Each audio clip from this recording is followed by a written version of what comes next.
A vida da Imperatriz Sissi foi impressionante desde o dia em que ela nasceu. E se falamos da sua morte, o mais provável é que não existiu e nem existirá no mundo um escritor capaz de imaginar um final mais surpreendente e dramático para ela. Ninguém estava preparado para aquilo, e possivelmente ela tenha deixado esse mundo sem ao menos saber o que lhe havia acontecido, porque as suas últimas palavras foram: "O que aconteceu?" Mas aqui no canal História e Biografia, como sempre, você vai saber os detalhes do que sucedeu naquele dia 10 de setembro de 1898 em Genebra. E tudo isso graças a ela, a Condessa Irma Staray, a última dama de companhia da Imperatriz Sissi, que a acompanhou em suas viagens desde 1894. Ela também foi a única companheira que Sissi tinha ao lado quando foi assassinada. A Condessa tinha 35 anos naquele momento, que sem dúvida foi traumático para ela. O seu dever era acompanhar, ajudar e auxiliar a Imperatriz em todo momento. E além disso, as duas eram grandes amigas. Um sentimento de pesar e impotência acompanhou a Condessa Irma Staray pelo resto de sua vida. Para nossa sorte, ela deixou registrado em suas memórias os mínimos detalhes sobre o que aconteceu naquele dia.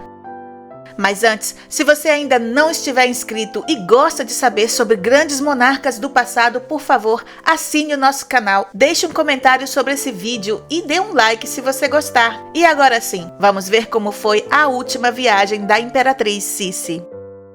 Se existe uma coisa que todo mundo que conhece a Imperatriz Sissi sabe, é que ela adorava viajar. Dizem que era para escapar da sufocante, régia e arcaica corte de Viena, da qual ela era imperatriz. Com o passar dos anos, o seu desejo de ir para longe dali só foi aumentando, e a misteriosa morte do seu filho Rodolfo foi a gota d'água. Cansada de sua existência, a Imperatriz parecia esperar a morte com certa impaciência. E foi longe de casa e da família que em uma dessas viagens ela se deparou diretamente com ela, nas margens do lago Leman, na Suíça, na cidade de Genebra. Sissi sempre foi uma mulher muito excêntrica, não parava quieta, não gostava das formalidades, pompas e aglomerações e viajava incógnita. Isso enlouquecia o imperador Francisco José, o seu marido, que era menos sonhador e morria de medo que ela fosse atacada, e não gostava de jeito nenhum que ela viajasse principalmente para a Suíça, já que era um país independente e neutro no meio de grandes regimes imperiais e monárquicos na Europa. Portanto, naquela época a Suíça recebia todo tipo de gente, incluindo radicais de vários movimentos antimonárquicos, e eles entravam e saíam livremente do país sem nenhum controle. Além disso, os medos do imperador não eram sem fundamentos. Ele mesmo havia sofrido na própria pele um ataque em fevereiro de 1853. Após 5 anos no trono, o imperador foi vítima de uma tentativa de assassinato. A arma usada por um nacionalista húngaro era uma faca de cozinha com a qual tentaram cortar sua garganta. O imperador saiu com ferimentos leves. Em público, minimizou o ataque. Mas desde esse dia, Francisco José usava sempre um uniforme de gola alta e dura para proteger aquela parte do corpo. Mesmo assim, a Imperatriz Elizabeth e a sua fiel dama chegaram em Genebra no dia 9 de setembro e se hospedaram no hotel Beau Rivage. Naquela tarde, elas fizeram uma visita à baronesa de Rothschild e tomaram chá no jardim. A baronesa pediu para tirar uma foto ao lado da imperatriz. Ela até ficou pensativa se tirava ou não essa foto, mas no final decidiu que não, pois já não se deixava fotografar desde os 35 anos, quando ela pensou que a beleza começava a abandonar o seu rosto. No dia seguinte, dia 10 de setembro, às 9 da manhã, a Condessa Irma Staray se apresentou à sua soberana, que estava sendo penteada naquele momento. Estava bem-humorada, e enquanto a sua cabeleireira Fanny Angerer trabalhava nos seus cabelos, a conversa entre elas era sobre umas flores brancas que decoravam o quarto. A imperatriz disse que achava linda aquelas flores, mas que não gostava, porque lhe lembravam o outono e o inverno, e tudo o que era breve e passageiro. Depois, elas comentaram sobre a jornada que iriam fazer dentro de algumas horas, que seria a viagem de barco a vapor de Genebra a Montreux. O barco partiria às 13h40, mas a imperatriz decidiu que antes elas iam sair para fazer umas últimas compras.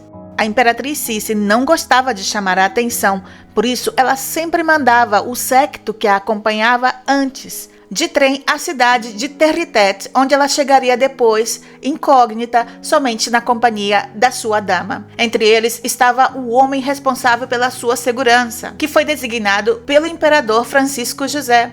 Este homem vivia no limbo, um constante tormento entre obedecer às ordens do imperador Francisco José de proteger a sua esposa e obedecer às ordens da própria imperatriz, que dizia que ele ficasse no hotel ou viajasse antes dela. Portanto, ele nunca podia desempenhar bem o seu trabalho, porque ele quase nunca estava na presença da imperatriz, que era precisamente quem ele teria que proteger. Às 11 da manhã, as duas mulheres saíram do hotel e entraram em uma loja de instrumentos musicais. A imperatriz queria descobrir um novo instrumento chamado orquestrion, que reproduzia uma orquestra completa. Nesse lugar ocorreu um incidente desagradável, já que Cici foi reconhecida. Uma elegante dama entrou na loja e ficou olhando o tempo todo para a imperatriz. Esse tipo de situação a irritava muito e muitas vezes ela saía correndo do lugar quando isso acontecia, mas dessa vez ela não percebeu. A mulher se aproximou da dama Irma Staray, se apresentou como condessa de Magnoncourt e pediu para ser apresentada à imperatriz. Porém, Irma se recusou e disse: "Lamento muito, condessa, mas não estou autorizada." Naquela loja, Cici comprou um Ariston com 24 discos de cartões perfurados, um presente para os seus netos, os filhos de Maria Valéria. Ao sair da loja, o proprietário apresentou a elas o livro de ouro de assinaturas. Irma olhou desconfiada para a imperatriz. Cici sorriu e escreveu no livro Imperatriz Elizabeth, porém em húngaro, e disse a Irma: "Ele não vai entender, e quando souber o que significa, eu já estarei bem longe." De volta ao hotel, a imperatriz troca de roupa e sem pressa toma um copo de leite. Irma Staray está nervosa pelo tempo, com medo de se atrasar para pegar o barco. Porém, a imperatriz, tranquila, diz à sua dama: "Vá, Irma, toma um pouco desse leite delicioso." Mas Irma toma apenas meio copo. E a imperatriz pergunta: "Você não gosta?" "Não, majestade, somente estou preocupada pela hora." E desde a saída do hotel até a chegada no barco, escreveu o seguinte nas suas memórias: "Eram exatamente 13h35 quando saímos pela porta do hotel. A imperatriz olha a paisagem ensolarada e diz com olhos sonhadores: Veja, Irma, as castanheiras estão florescendo. Em Schönbrunn, no palácio, há algumas que florescem 2 vezes por ano. E o imperador escreveu dizendo que lá elas já estão em plena floração. Majestade, a sirene do barco está tocando." Vi um homem saindo de trás de uma árvore, como um fugitivo perseguido. Ele saiu correndo, passou por cima de uma grade de ferro do cais, se aproximou de outra árvore e assim foi avançando pela calçada na nossa direção. E eu pensei: esse daí vai nos atrasar. Automaticamente, eu dou um passo à frente para proteger Sua Majestade. Mas nesse momento, o homem pareceu tropeçar. Rapidamente avança e de repente o seu punho acerta contra a imperatriz. E como se tivesse sido atingida por um raio, ela cai no chão sem fazer barulho, abre os olhos e olha ao seu redor. E a sua expressão é de que está totalmente consciente. Com a minha ajuda, ela levanta lentamente. Um cocheiro se aproxima para ajudar. Com alegria e superando o medo, pergunto com voz nervosa: "Como se sente, Majestade? Está ferida?" Não foi nada", respondeu ela sorridente. Nenhuma das duas percebeu que ele tinha naquelas mãos malditas um punhal. Rapidamente, um monte de gente começou a aparecer por todos os lados, indignadas com aquele assalto. Elas perguntavam se a imperatriz havia se machucado ou sofrido algum dano, e ela, com muita cordialidade, agradecia a gentileza de cada uma em sua língua, alemão, francês, inglês. Confirmou que nada havia sido roubado e com delicadeza permitiu que o cocheiro sacudisse a poeira do seu vestido. O porteiro do hotel, que viu tudo, sugeriu que voltássemos ao quarto. E a imperatriz disse: "Por quê? Não aconteceu nada. Vamos nos apressar, Irma, para não perder o barco." Ela coloca o seu chapéu, pega o seu leque e a sua sombrinha, que são gentilmente dados pelas pessoas ao redor. No caminho, ela me pergunta: "O que aquele homem queria?" "Que homem, Majestade? O porteiro do hotel?" "Não, aquele homem aterrador." E eu respondo: "Não sei, Majestade, mas sem dúvida é um infame. Talvez quisesse roubar o meu relógio." Ela responde depois de pensar um momento: Em seguida, avançamos. A imperatriz anda com pressa e energia, caminha sem ajuda e dispensa se apoiar no meu braço. Depois de um momento, ela se vira para mim e diz: "Estou pálida, não estou?" E eu respondo: "Um pouco, pode ser pelo susto." O porteiro vem novamente para nos anunciar que o malfeitor havia sido preso. 2 marinheiros e o cocheiro o prenderam até os guardas chegarem. Ele já havia jogado a arma fora, mas rapidamente foi encontrada. A imperatriz me perguntou o que o porteiro disse, e enquanto eu repito a notícia, percebi que seu rosto foi ficando um pouco mais pálido. Eu fico assustada e peço-lhe que me confesse a verdade e como ela realmente se sente naquele momento. Ou se algo estava lhe machucando, enquanto ela continuava seu caminho sem dificuldades aparentes. Eu fico alguns passos atrás, observando ansiosa. Ela responde: "Eu acho que estou sentindo um pouco de dor no peito, mas não tenho certeza." Ela atravessa a passarela na minha frente. Mal entra no barco e me diz: "Agora me dê o seu braço." Eu tento segurá-la, mas não consigo. Ela apoia sua cabeça contra o meu peito. Eu acabo me ajoelhando e começo a gritar desesperadamente pedindo socorro. A imperatriz estava nos meus braços. Algumas pessoas vieram com água e molharam o seu rosto. Sua Majestade abre os olhos e agora, aterrorizada, eu leio a morte neles. Eu já a havia visto antes e sempre a reconhecia em cada olhar fixo, perdido. Um senhor me avisou que estávamos muito perto das máquinas e que seria melhor colocá-la no convés, onde ela recuperaria a consciência muito mais rápido. E com a ajuda de 2 senhores, levamos a imperatriz até um banco e continuo pedindo auxílio desesperadamente. "Tem algum médico a bordo?" Nesse momento, se aproxima um senhor e me oferece a ajuda da sua esposa, que já havia estado cuidando de feridos e doentes, Madame Dardel. Ela se aproxima com água e colônia e rapidamente se esforça para reanimar a imperatriz. Seguindo suas instruções, cortei o laço do corpete. Também apareceu uma freira, que começou a massagear a testa da imperatriz com colônia. O barco já havia zarpado e eu notei que a imperatriz estava tentando se levantar para permitir que eu retirasse o corpete. Coloquei um torrão de açúcar umedecido com éter entre os seus lábios e a minha esperança renasceu quando eu vi que ela o mastigou 1 ou 2 vezes.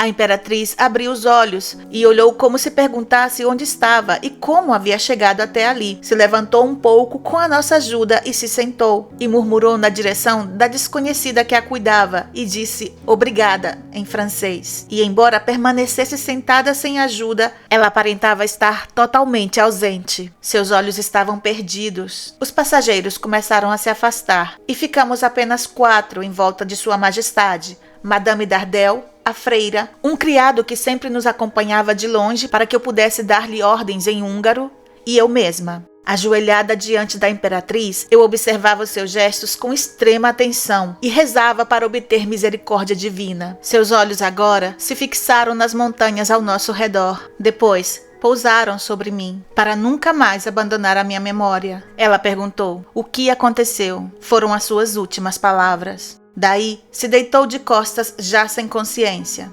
E eu sabia que a morte estava se aproximando. Rapidamente, tirei a medalha da Congregação de Maria e coloquei sobre o seu coração. E rezei para a Santa Virgem, pedindo que a ajudasse a preparar sua alma para a grande viagem. Madame Dardel aproximou o éter ao seu rosto para despertá-la. A imperatriz estava usando um espartilho de seda. E quando eu o desatei, notei uma mancha na camisa que ela usava por baixo. Uma mancha ao lado do seu coração. E vi uma pequena ferida triangular. Aterrorizada, me dei conta de que aquele homem havia apunhalado a imperatriz. Comecei a confrontar aquela horrível realidade. Elevei a minha alma ao nosso Senhor Jesus Cristo, nosso Salvador, que sofreu o martírio por todos nós e não pediu mais do que força para carregar a cruz. Eu precisava agir e pedi ao criado que chamasse o capitão. E quando ele chegou, eu falei: "Senhor, anuncio que a imperatriz Elizabeth da Áustria, rainha da Hungria, está neste barco mortalmente ferida. Não posso deixá-la morrer sem assistência médica ou religiosa.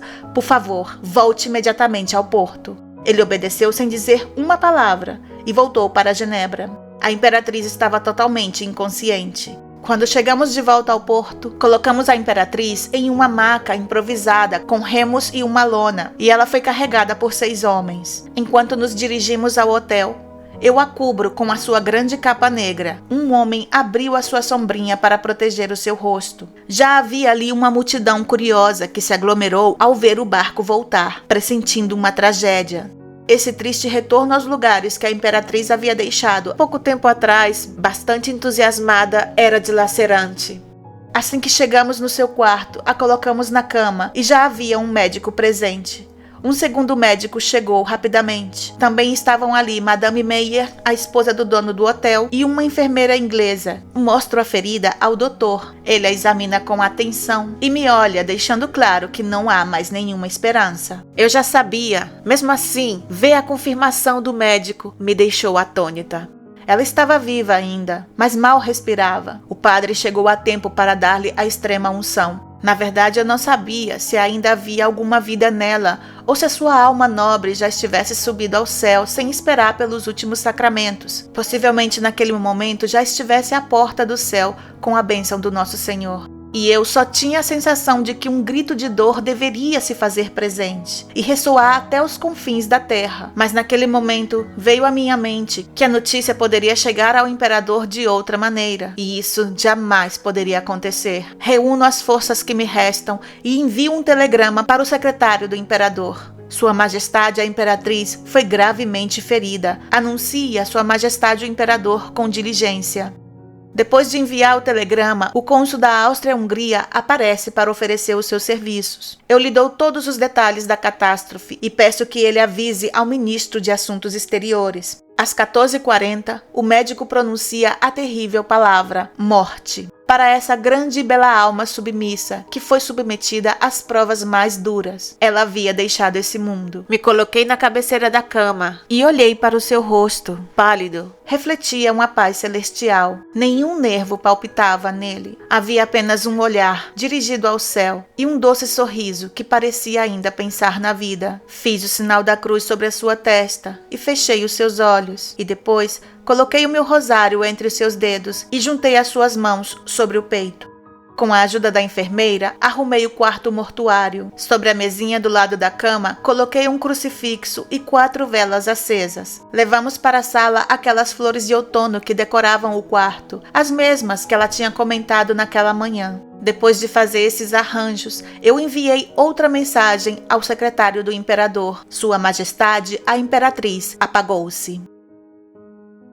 O assassino era Luigi Lucchesi, um anarquista italiano que se dispôs a cometer regicídio, não importando quem seria a sua vítima. Sem dinheiro suficiente para comprar uma arma de fogo ou simplesmente um punhal, ele comprou uma lima grossa e a afiou até que ficasse parecida com um estilete. Procurava aleatoriamente uma vítima e quando chegou a Genebra no dia 5 de setembro de 1898, pretendia executar o príncipe Henrique de Orleans. Depois, ele soube que ele não estava na cidade. Então, um jornal de Genebra publicou que uma fonte hoteleira havia revelado que a pessoa que estava hospedada com o nome de Condessa de Hohenems era, na verdade, a imperatriz da Áustria e rainha da Hungria, que viajava incógnita e havia recusado sua proteção privada e a proteção da polícia da cidade. Ele mudou o seu objetivo e ficou feliz de saber que a pessoa era ainda mais importante.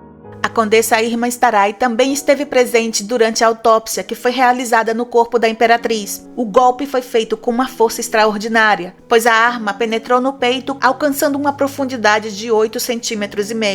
Na parte superior do seio esquerdo havia uma pequena ferida triangular que mal deixou escorrer 3 ou 4 gotas de sangue. O fato da imperatriz usar espartilhos tão apertados evitou com sucesso que houvesse mais sangramento. E por isso a punhalada não foi percebida no momento, mas a hemorragia interna não foi contida. Ao saber da notícia, o imperador Francisco José se sentou perplexo, lamentando-se de mais uma grande tragédia em sua vida. Não vou me livrar de nada neste mundo.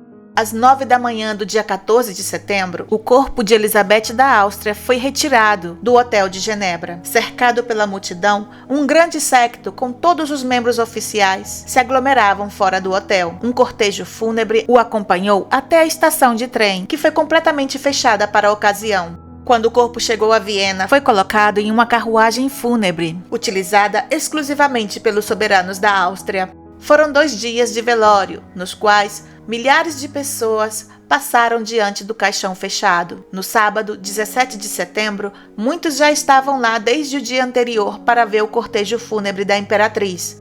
Segundo Irmã Starai, a imperatriz Sissi havia expressado seu desejo de ser cremada e que suas cinzas fossem espalhadas no mar. Porém, esse pedido não foi atendido. Sissi foi sepultada na cripta dos Capuchinhos de Viena, um lugar que ela particularmente odiava. A Condessa Starai também deixou escrito em suas memórias que, dias antes, a imperatriz estava muito preocupada e sempre falava da morte, e que tinha muito medo. Em outros momentos, mostrava-se tranquila e como se estivesse preparada, e escreveu o seguinte no seu diário: gostaria de deixar este mundo como um pássaro que sobe à distância do etéreo, ou como a fumaça que desaparece diante dos nossos olhos e que ao longe não existe mais. Eu gostaria que a minha alma escapasse para o céu através de uma pequena brecha no meu coração.